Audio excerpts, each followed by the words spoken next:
Mwene wabakande Psalm 121 ye gamling. Psalm 121 in Ga.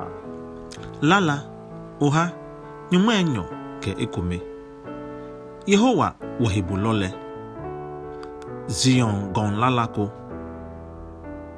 Mi wamihienu makwe gonjinle. Negbe mi yeli ke buamu ajaba. Mi yeli ke buamu jo Yehowa. Moni bongwen ke shipon lengo. Ehan oshane.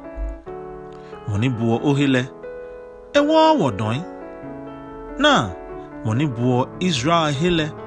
Ewɔɔɔ wɔdɔi. Ni esaa ewɔŋ biko biko. Yehowa ji ohebulo. Yehowa ji ohon ye onine drono. Shwanele hunu eshambu. Ni nyonhu nyonchere efembu noku noku. Yehowa aaabu ohe keje efɔŋ family. Eeebu owala he shweshweeshwe. Yehowa aaabu okpoje ke omlimba he.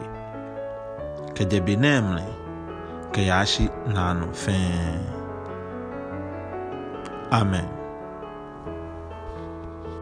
Wabasuma ke wawa ni mepi anye akande ngmale ni di Bible ye ga yue momle.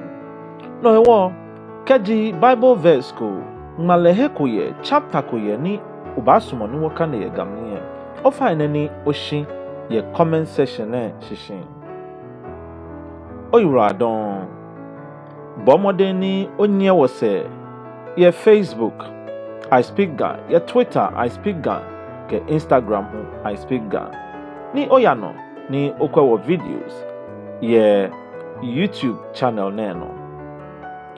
Keji so hiye gbe osha.